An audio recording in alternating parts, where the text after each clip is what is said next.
Hello students, I welcome you in today's session of physics, and in physics you can see here I am going to present your chapter number 27, which is your nuclear structure. So before going to start the chapter, just have a look what we have to study. This is the syllabus, that is the composition and size of nucleus. So first we discuss about the composition of nucleus, that is the proton electron hypothesis. So we have read their Rutherford alpha scattering experiment shows that the whole positive charge and almost the whole mass of the atom is concentrated in an extremely small space at the center of the atom. And this space is called the nucleus of the atom. Clear? As its diameter is of the order of how much? 10 to the power minus 15 meters. So electrons revolve around the nucleus in certain definite orbits. And the negative charge of all the electron is equal to the positive charge of the nucleus. Fine. Of the atom, so the atom as a whole being electrically neutral in its normal state. Now in 1919, Rutherford discovered the proton. That is, the mass of proton is equal to the mass of hydrogen nucleus, and its charge is how much? Plus E. That is, it has a positive charge equal to the negative electronic charge. Fine. The mass of an electron is negligible as compared to the mass of proton. So looking at these facts, it was thought that the atomic nucleus was constituted proton and electrons, and these particles were jointly responsible for the positive charge and the mass of the nucleus. So for example, the mass of the helium is 4 times the mass of proton, but its charge is only plus 2e. So it was thought that the helium nucleus has 4 protons and 2 electrons. So around it 2 more electrons revolve in the orbit, whose total negative charge is minus 2e, neutralizes the plus 2e charge of the nucleus. So the proton-electron hypothesis, however, faces a number of theoretical difficulties. Now we will discuss what are the difficulties or the shortcomings in the proton-electron hypothesis. The first difficulty is the size of the nucleus is of the order of 10 to the power minus 15 meters. So according to the uncertainty principle, if an electron to remain confined in such a small space, then its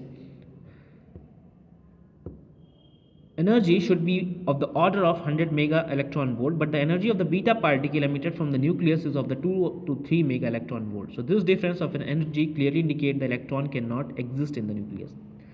Now what's the second one? If the electron exists in the nucleus, then the magnetic moment of the nucleus cannot be less than the magnetic moment of the electron. But the magnetic moment of nucleus is always only about 1000 part of the electrons, that is magnetic moment. This also shows that electrons are not present in the nucleus. Now come to the third one.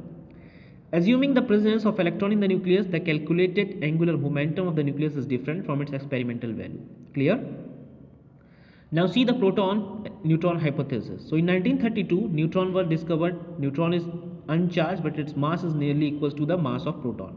So these properties of the neutron combined with the properties of proton, so fit to the properties of nucleus. Hence now we assume that the nucleus has a proton and neutrons. The proton give a positive charge to the nucleus, while you can see here proton and neutron together give its mass. So the total number of protons and neutron is equal to the integral value of the atomic mass d, and it is called as the atomic number.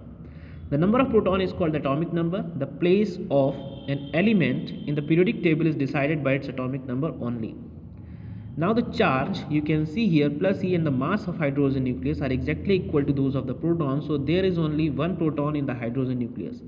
Now the atomic number of hydrogen is 1 and its mass number is also 1. So the deuterium, that is heavy hydrogen nucleus called deuteron, and it has a charge of plus E, but its mass is nearly 2 times the mass of proton. Hence it has a 1 proton and 1 neutron. Clear? Thus, the atomic number of deuterium is 1 and its mass number is 2. The helium nucleus has a charge of plus 2e, but its mass is nearly 4 times the mass of proton. So hence, helium nucleus has 2 protons and 2 neutrons. The atomic number of helium is 2 and its mass number is 4. So the lithium nucleus has a charge of plus 3e, but its mass is nearly 7 times the mass of proton. Hence, its nucleus has 3 protons and 4 neutrons. Thus, the atomic number of lithium is 3 and its mass number is 7. So in general, the atomic number atom is Z and its mass number is capital A. You can see from this figure, here are the different atoms and different their compositions of nuclear element. So then you can see here, the nucleus contains Z proton and A minus Z neutrons. So the atomic number of the atom X be Z and its mass number be A. Then the atom is written as ZX to the power A. So the nuclear particles, which is your proton and neutron, are also called nucleons. Clear? Now come to the second one, nuclear size, shape and density. This is the second one. What is the nuclear size? So the Rutherford experiment on the alpha scattering experiment by thin metallic foil provided a rough estimate that the size of the atom is of the order of 10 to the power minus 15 meter.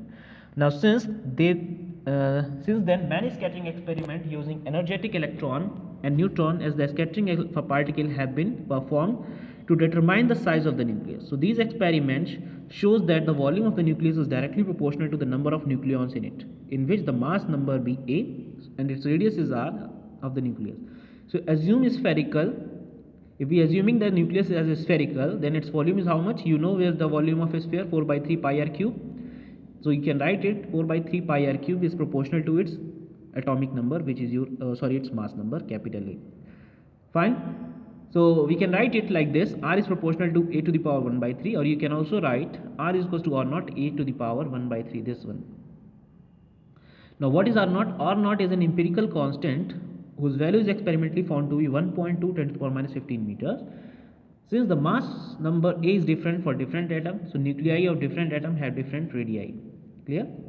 Now the nuclear radii are conveniently expressed in Fermi. So 1 Fermi equals to 10 to the power minus 15 meter.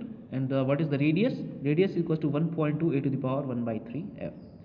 Now discuss about the nuclear shape. So for almost all purpose nuclei are regarded as spherical. So certain nuclei however deviate from sphericity, but the deviation is only about 10%. Now what is the nuclear density? So if m is the average mass of the nucleus and a is the mass number of a nucleus, the mass of the nucleus is given by m is equals to m times of a. So if capital R be the radius of the nucleus, then its volume V is equals to 4 by 3 pi r cube, and here the density, you know very well, density is equal to mass upon volume. So if you put the value of volume, you can find out the density. So you can see here the density is independent of A. It means that the density of the nuclei of atom is almost same. Clear? So after putting the mass and the radii, we can find out the density, which is comes out to be 2 into 10 to the power 17 kg meter cube, which is 10 to the power 13 to 14 times the density of ordinary matter, say water, for which the density is this. Thus the nucleus is very densely packed. The nuclear density are found in neutron, stars and ship. Now come to the classification of nuclei. Isotopes, isobars and isotones. The nuclei have been classified on the basis of the number of protons, that is the atomic number, or the total number of nucleons, that is your mass number. Now we will discuss what is the isotopes. So just coming to the brief, in examination there is a definition, but only not the very detailed. So you have to write the only definition. So what is isotopes, or you can also type isoproton? The atom of an element whose nuclei have same number of proton but different number of neutrons are called as isotopes of that element. Clear? That is, isotopes are those which consist same number of protons only. So here are the isotopes of hydrogen, oxygen and neon. So 1H2, 1H1, 1H2, 1H3. That is protium, deuterium and tritium. And here the oxygen 8O16, 8O17 and 8O18. Clear? Different isotopes of different elements.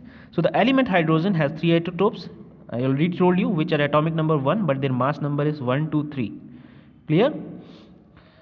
So the element oxygen has 3 isotopes with atomic number 8, but mass numbers you can see from the above 16, 17, 18. The first isotopes has 8 proton and the other one is your 8 neutron. The second has 8 proton and 9 neutron and so on. The element as chlorine also is. Now you see the some features of isotopes. The first one, all isotopes of an element have same number of electrons, that is an atom have equal number of electron and proton. Therefore chemical properties of different isotopes have of an element are same. Now come to the second one, the mass number, that is the number of nucleons of different isotopes of an element are different, hence their physical properties are not same. Now come to the second one, as chemical properties are same, so two isotopes of the same element cannot be separated by a chemical process. To separate them, physical process based on the atomic mass like gaseous collision are used. Now what is the fourth one? Among isotopes of the same element, some may be stable and some are radioactive. So this is so because of the difference in their nuclear structure. So for example, C612 is stable while C614 is radioactive. Fine. Now come to the isobars. So the nuclei which have same number of nucleons, clear, but different number of proton and different number of neutrons are called isobars. Fine. So this is the definition of isobars, which have same mass number. You can say that same mass number. Now see the third one, which is your isotones. What is isotones? So isotones, the nuclei having equal number of neutrons, that is called known as isotones. Clear? There are few examples given here: 3 lithium 7, 4 beryllium, and so on. Now I am going to nuclear forces. What are the nuclear forces? That is your fourth one. So in nucleus, the positively charged proton and the uncharged neutron are held together in an extremely small space of 10 to the power minus 15 meter. As I already told you, that is the size of the nucleus. So in spite of the fact that electron repulsion between the two protons is about 10 to the power 36 times stronger than the gravitational attraction between the two nucleons. So obviously there are some strong attractive forces operating within the nucleus which bind to proton and protons, neutron to neutrons, and proton to neutrons. Clear? So thus keeping the nucleus intact, these are called nuclear forces.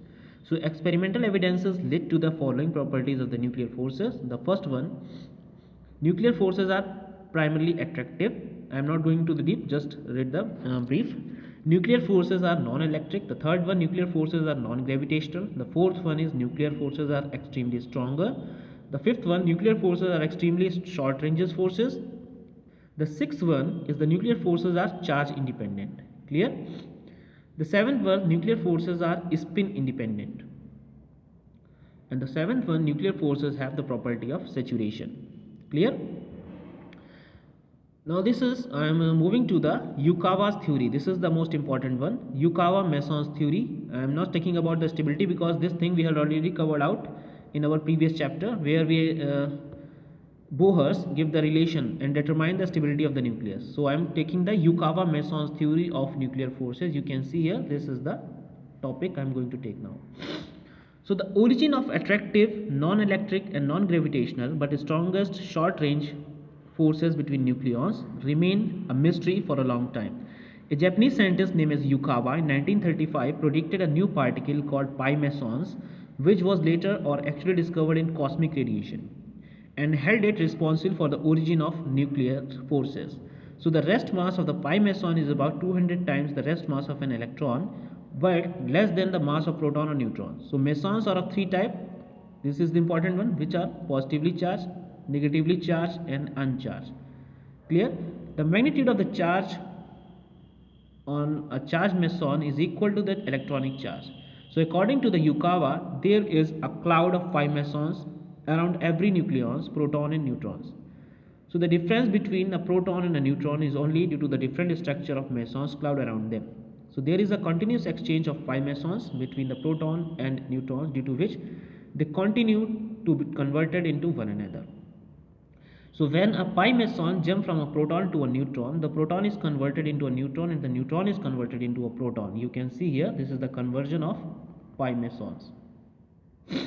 So conversely, when a negative pi mesons jump from a neutron to proton, the neutron is converted into a proton and the proton is converted into a neutron. There is a conversion of proton into neutron. And here you can see, when a positive pi meson jumps from a proton to neutron, the proton is converted into a neutron. This one. Clear? So the exchange of positive pi meson and negative pi mesons between the proton and neutron is responsible for the origin of nuclear forces between them. Similarly, the nuclear forces between the two proton and between the two neutron are generated by the continuous exchange of pi mesons between them. Thus, the basis of the nuclear forces is the exchange of pi mesons, and hence they are also called the exchange forces. Clear? Means nuclear forces are also called as the exchange forces. Now although a neutron is outside the nucleus is unstable particle, but inside the nucleus the neutron and the protons are continuously converted into one another, and the proton neutron pair is stable in dynamic equilibrium. So according to the modern concept, all the forces, strong, electrical, weak and gravitational forces, are exchange forces. So electrical forces between the two charged particles are generated by exchange of photons. A new particle, graviton, has been assumed to be responsible for the origin of gravitational forces between the two particles of matter. Clear? Now come to the nuclear reactions. You can see here the fifth one. So a nuclear reaction is a strong interaction of atomic nucleus with an elementary particle, resulting in the formation of a new nucleus and one or more new particle. It can be represented by x plus a is equal to y plus b, where x is the initial nucleus, a is the initial particle, y is the final nucleus and b is the final particle. So in short form it can be written as x A, B, Y. The particle involved in the reaction are written in bracket. First the initial particle and then the final particles. The particle A and B may be alpha particle 2He4, proton or neutron, gamma rays, photon, etc. So nuclear reaction are attended by the liberation or absorption of energy known as reaction energy or disintegration energy. Fine. So here you can see the first nuclear reaction which led to the discovery of proton was this. From this reaction the proton is formed.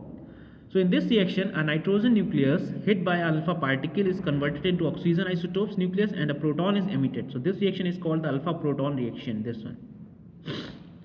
So in every nuclear reaction the charge of the total number of nucleons, that is proton and neutron, and the total mass plus energy is conserved. So other examples of the nuclear reactions you can see here. This is the other examples. Clear? So I hope you understood what I taught you. So this is the end of the chapter you can see here. Just read these examples and we will meet with a new chapter in our next lecture. Till that, do study. Thank you class. Thank you very much.